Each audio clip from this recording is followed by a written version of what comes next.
Alors, je suis avec Richard Chitley qui vient de, de publier, ou alors plutôt, il s'agit d'une réédition de l'histoire vraie du gang des Lyonnais, qui est un livre passionnant aux éditions La Manufacture du Livre. Richard Chitley, bonjour. Bonjour. Je vous laisse déjà vous présenter à nos lecteurs. Bien, écoutez, je suis journaliste à Lyon depuis un certain nombre d'années et pendant presque un quart de siècle, j'ai assuré ce qu'on appelle la chronique judiciaire, c'est-à-dire à la fois la chronique des procès, que ce soit dans les tribunaux ou dans les cours d'assises, à Lyon essentiellement, et puis aussi ce qu'on appelle les faits divers, c'est-à-dire tout le traitement de cette actualité un peu particulière qui passe par les accidents, les drames, et puis toute la criminalité. Et dans la région lyonnaise, j'ai eu de quoi faire. Et du coup, je me suis intéressé à l'histoire aussi plus ancienne, à une occasion donnée. Oui, justement, alors, c'est vrai que cette histoire du gang des Lyonnais, là, c'est une histoire quand même plutôt ancienne, puisque c'est un gang qui a fait parler de lui à Lyon entre 1967 et 1974, notamment. Qu'est-ce qui vous a amené, du coup, plusieurs décennies après le procès, à vouloir écrire ce livre? Alors, moi, j'avais toujours cette histoire-là en tête parce qu'elle fait vraiment partie de l'histoire judiciaire de Lyon. C'est une histoire très très forte pour plein de raisons et donc elle fait un peu partie du patrimoine judiciaire si vous voulez. Donc je l'avais vraiment en mémoire, j'en avais déjà les grandes lignes, j'avais déjà rencontré des personnages de l'époque, j'avais eu l'occasion à la fois des policiers et puis des malfaiteurs des deux côtés de la barrière, c'est ce qui fait aussi le charme de notre métier. Et puis le déclencheur, ça a été la préparation du film d'Olivier Marchal à partir des années 2009-2010, son scénariste a commencé à préparer un film inspiré de l'histoire du gang des Lyonnais. C'est le film qui s'appelle Les Lyonnais, qui est sorti en 2011. Et quand ce film s'est préparé, je l'ai su assez tôt, et je me suis dit que c'était l'occasion de revenir sur cette affaire et de la raconter complètement, parce que jusqu'ici, elle n'avait jamais été racontée de manière, j'allais dire, intégrale, du début à la fin. Il y a eu toujours des petites bribes, des articles, bien sûr, à l'époque, des chapitres dans certains livres, mais jamais d'une manière intégrale. Donc c'est ce film qui m'a donné l'idée de revenir sur cette histoire-là. Alors justement, c'était une de mes questions, donc je vous la pose maintenant. Qu'est-ce que vous avez pensé de ce film d'Olivier Marchal, Les Lyonnais? Bon, c'est vrai qu'Olivier Marchal, en général, maîtrise bien son sujet dans tout ce qui s'agit de la criminalité. Qu'est-ce que vous avez pensé de ce film? Alors, c'est un film qui est librement inspiré de l'histoire du gang des Lyonnais, c'est-à-dire que si on veut une approche historique, bon, c'est pas vraiment un documentaire, donc il est librement inspiré. Si je devais avoir un avis un peu de cinéphile, je dirais que c'est un film qui est efficace dans le style de Marshall, qui est un polar bien emmené, avec des personnages bien campés, puis une galerie d'acteurs surtout assez extraordinaire. Donc de ce point de vue-là, c'est un film assez efficace, et ceux qui aiment Olivier Marchal vont s'y retrouver. Après, si on recherche l'exactitude de l'histoire, ça c'est une autre affaire, et c'est vrai qu'il a pris le parti de s'éloigner finalement de l'époque du gang des Lyonnais. On retrouve par flashback des épisodes qui correspondent à des faits historiques précis, mais la trame est tout de même assez éloignée. Et bon, donc c'est un parti pris qui fait partie de la liberté artistique, donc moi je me prononce pas là-dessus. Mais ce que je peux dire aussi, c'est que je pense que c'est une affaire qui est encore très délicate à traiter, et qu'à un moment donné, le cinéaste a pris le parti de s'éloigner de l'histoire réelle, parce qu'il y a des sujets qui fâchent, il y a des sujets sensibles, notamment le cas de l'assassinat du juge Renaud. Et du coup, c'était compliqué aussi pour lui de faire quelque chose qui soit fidèle à l'histoire. Voilà. Ouais. Mais bon, c'est une réussite du point de vue du cinéma. D'ailleurs, ça a eu beaucoup de succès en Oui. salle, Ouais. mais c'est pas un documentaire historique. Voilà. Alors on replonge dans votre livre, Richard Chitley, l'histoire vraie du gang des Lyonnais. Comment Lyon est-elle devenue la capitale du crime en France le temps d'une époque, dans ces années 70? Bon, alors la capitale du crime, ça a été étaient les gros titres des journaux de l'époque. Et c'est vrai qu'il y a eu une sorte d'attrait pour la presse nationale, même internationale, puisque il y a des journaux venus de Russie, et notamment la Pravda avait titré Chicago sur Rhône. Donc il y a eu à un moment donné une sorte d'engouement de la presse pour cette époque, qui, il est vrai, était quand même très agitée, quoi. Voilà, il y avait déjà beaucoup de règlements de compte, il y avait un banditisme très affirmé à Lyon, et puis il y avait aussi des histoires politico-financières, il y avait une sorte de mélange, c'est un peu les années 70 si vous voulez, c'est-à-dire il y a une sorte de bouillonnement social et un grand mélange entre différentes couches de la société, entre les malfaiteurs, les hommes politiques, et du coup tout ça a fait vraiment les gros titres de la presse. Voilà. En même temps, je suis pas sûr que Lyon était plus criminogène que Marseille ou Paris à la même époque.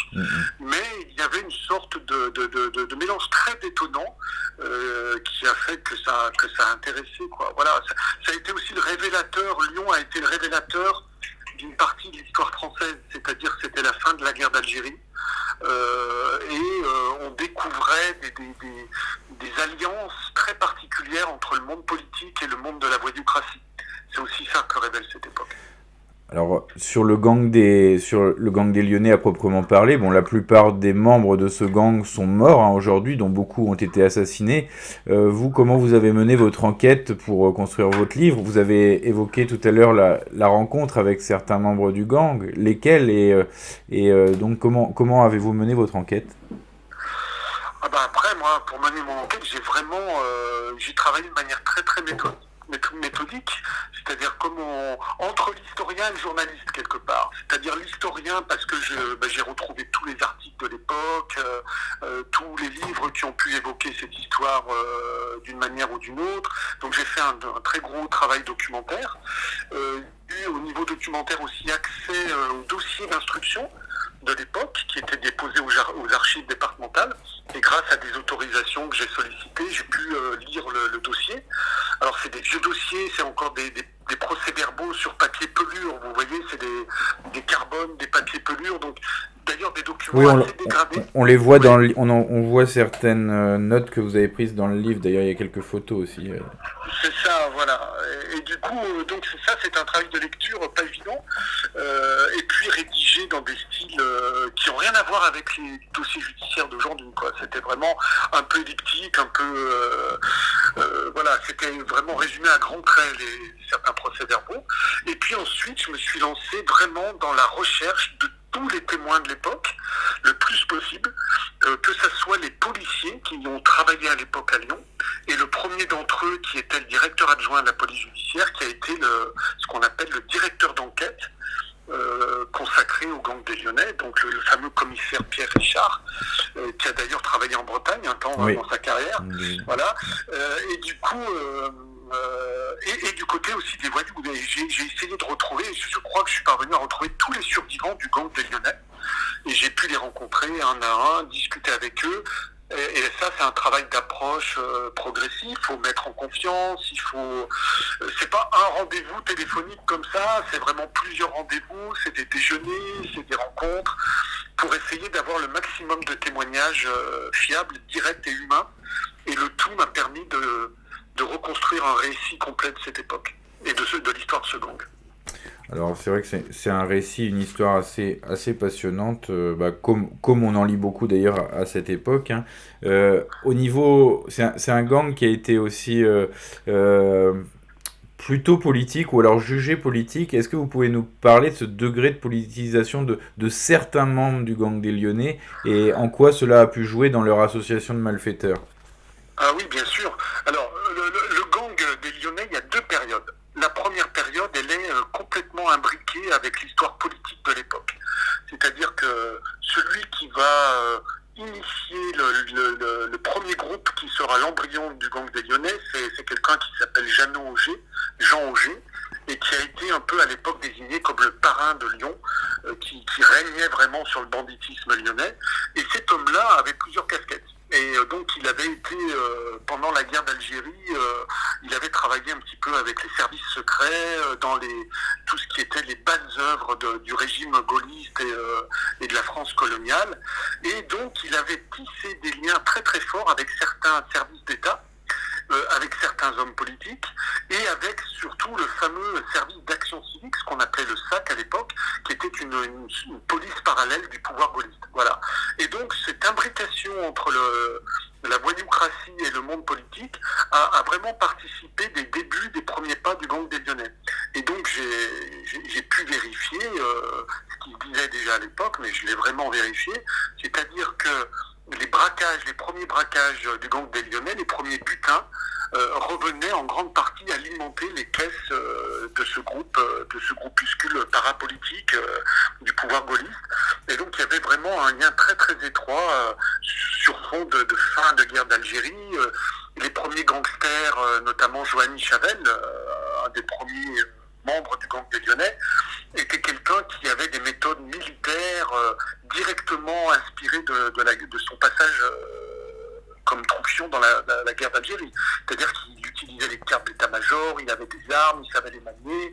Il y avait vraiment une configuration commando qui a marqué le gang des Lyonnais dans ses débuts. Voilà. Donc ça, c'est toute la première partie qui est très politisée en réalité. On a d'ailleurs des gangsters qui ont un peu une conscience politique un peu très pro-algérienne, voilà, très anticommuniste. Oui, très pro-Algérie française. Voilà, Algérie française, anticommuniste. Il y a vraiment les personnages comme Augier, Chavel, les initiateurs du gang des Lyonnais baignent vraiment dans cette ambiance-là, quoi. Voilà. Et après, ça s'est compliqué parce que petit à petit, le gang des Lyonnais a agrégé des voyous qui étaient issus de ce qu'on n'appelait pas encore la banlieue, c'est-à-dire la périphérie lyonnaise, notamment Dessines, des quartiers de l'Est lyonnais. Et donc ces jeunes gens-là n'étaient pas du tout issus de ce courant historique. Eux n'avaient pas fait la guerre d'Algérie, les questions de partis politiques, gaullistes, Algérie française, c'était pas du tout leur problème. Eux, ils étaient là pour braquer, pour attaquer des banques.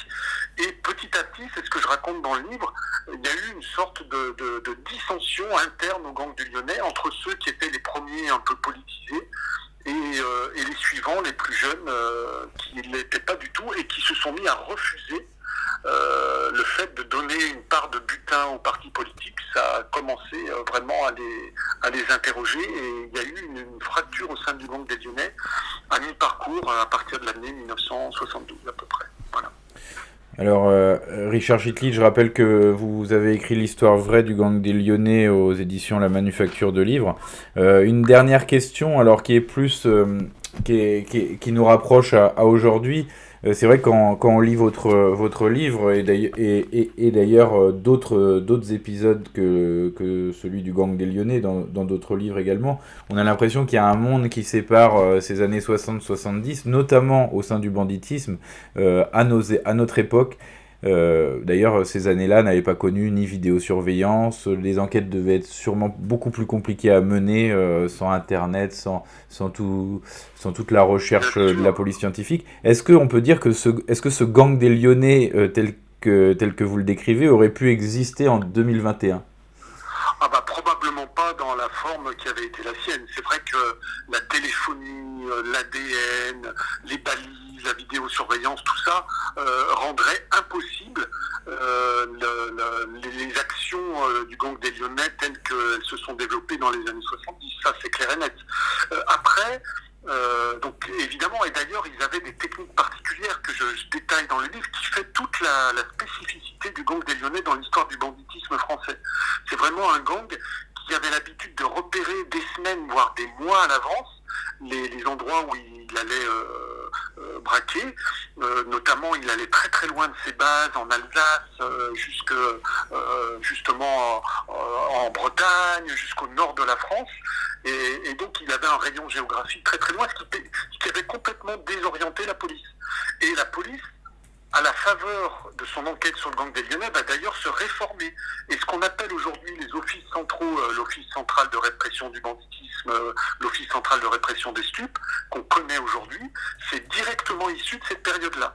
C'est-à-dire que la police judiciaire s'est rendue compte qu'elle avait affaire à des braqueurs avec le gang des Lyonnais qui allaient partout en France et qu'il fallait trouver d'autres unités compétentes au niveau national pour parvenir à les traquer et à les identifier. Donc ça a été vraiment une période charnière, même dans l'histoire de la police, l'histoire du gang des Lyonnais. Et aujourd'hui, je dirais que le mental et la perfection de ce gang s'appliquerait peut-être d'une autre manière. Là, je serais curieux d'imaginer, c'est vrai qu'on pourrait imaginer comment aujourd'hui on pourrait s'adapter à la téléphonie, à toutes les technologies. Je pense qu'il le ferait en inventant des procédés, voilà, mais appliqués à des technologies nouvelles. Voilà, c'est possible, mais ça serait extrêmement difficile. En tout cas, leur méthode a complètement disparu aujourd'hui. C'est-à-dire cette méthode qui consistait à être très très patient, très prudent, d'avoir une confiance surtout entre les membres du gang, c'est quelque chose qui a disparu dans le banditisme actuel. Alors oui, justement, j'allais dire en question d'ouverture, vous qui êtes aussi chroniqueur judiciaire, est-ce que vous constatez une réelle évolution, une réelle différence dans les méthodes employées par les voyous? Parce que c'est vrai que finalement ce gang des Lyonnais, c'est un gang qui, un peu à la Mesrine, peut apparaître parfois plutôt sympathique, finalement pas ultra violent, et on a l'impression qu'aujourd'hui il y a une montée de la violence, y compris au sein des voyous, qui n'est plus du tout la même, ou tout du moins qui n'est plus utilisée pareil, qui est beaucoup plus généralisée. Est-ce que c'est un mythe? Est-ce que c'est une réalité quand même, vous qui... Oui et non. Alors, d'abord, moi, je me méfie beaucoup comment dire, de considérer les voyous souvent des bandits d'honneur, etc., pour magnifier un petit peu les temps anciens. Bon, je rappelle quand même qu'au temps du gang des Lyonnais, il y avait beaucoup de règlements de compte, et ça a toujours été un monde violent. Et d'ailleurs, même ceux que j'ai rencontrés, les survivants de l'époque, me disent que c'était un monde extrêmement violent dont il était très difficile de s'extraire, et qu'on était toujours rattrapés par les uns, par les autres, et qu'il fallait vraiment être toujours en mode survie. Voilà, donc c'est pas un monde de bisounours, ça l'était pas, et ça l'est toujours pas. Je veux dire, à ce niveau-là, ça n'a pas vraiment changé.